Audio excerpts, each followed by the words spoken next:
In the year 2489, the Earth was a whisper, a relic of blue fading under weight of cosmic dust and history. Humanity had spread through the spiral arms of the Milky Way, carried by ships that hummed like the memory of whales in deep oceans. On one such vessel, the Eclipserer, Captain Arlen Voss was preparing for his final voyage to the Andurian Belt, a region where stars flickered unnaturally, as if something was breathing between them.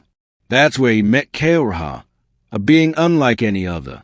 She was humanoid, yet her eyes shimmered with fractal galaxies, and her voice resonated directly in the mind, like music heard underwater. Kael'Ra belonged to a race known as a Velith, a collective species that shared consciousness across sister cells.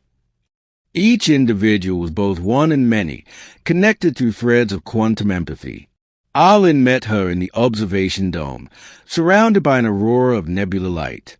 "You shouldn't stare at the Andurian stars too long," she warned softly. "They stare back." He smiled. "I've faced worse than stars, Kael'Ra. I'm human. Curiosity is in my DNA."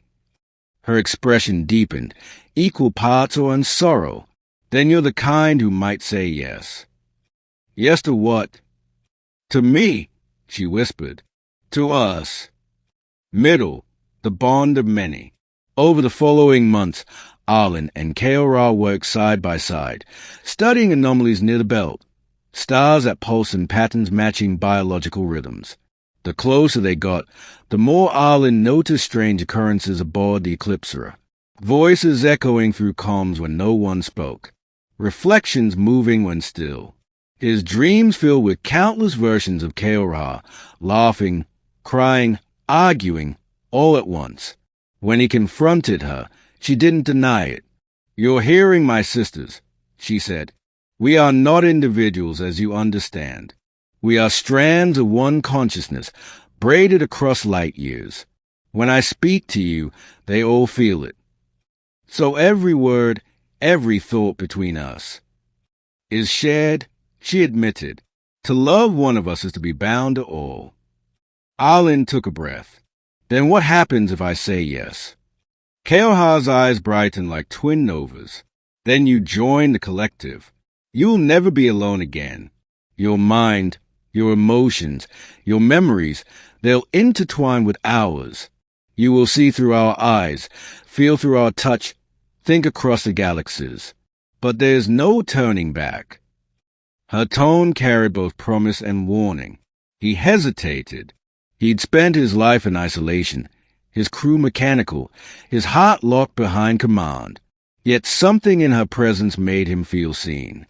She was 1,000 voices whispering in harmony, and for the first time, he didn't feel small under the stars. "I'll do it," he said finally. "Marrying you means getting all your sisters, right?" Kael'Ra smiled, a flicker of light across her face. "Ready or not, human, yes." Middle, the joining.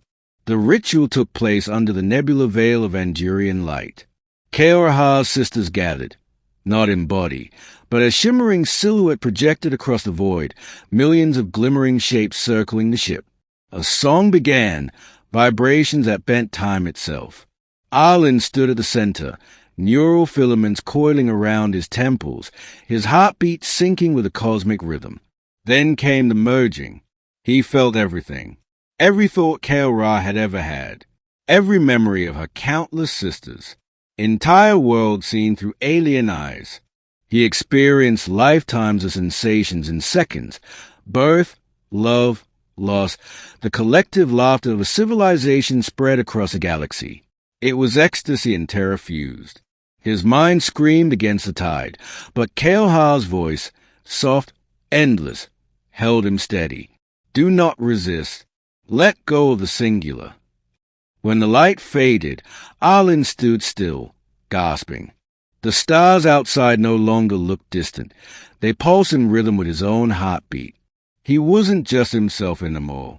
He could hear Kael'Ra's thoughts, and beyond her, thousands of other minds whispering softly like wind over glass. He had become one of them. Ending, the price of forever. Weeks passed. To the rest of the crew, Arlen was unchanged, his human shape intact, his command sharp, but within him, universes churned. He could think across galaxies, predict cosmic storms, and sense emotional patterns in stars. Yet something was wrong. The sisters' voices never silenced.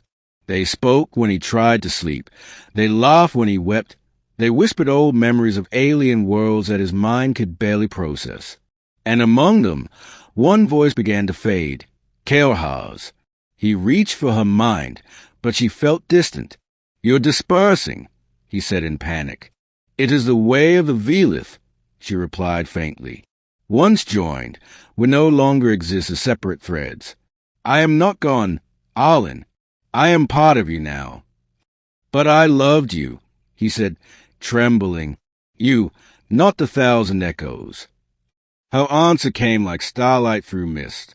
"Then love us all, because now you are all of us."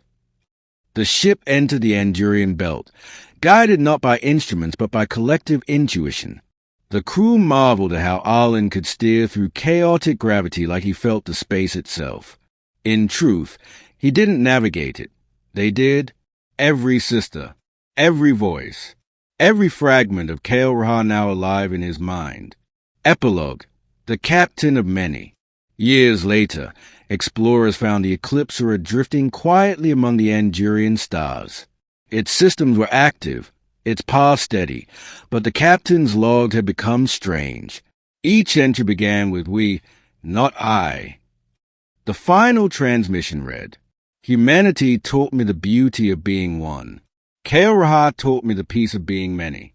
Marrying her meant gaining all her sisters, ready or not. And though I am no longer who I was, I am never alone again. We are eternal among the stars that once stared back." As the message ended, the stars around the ship pulsed once, like eyes closing in quiet contentment.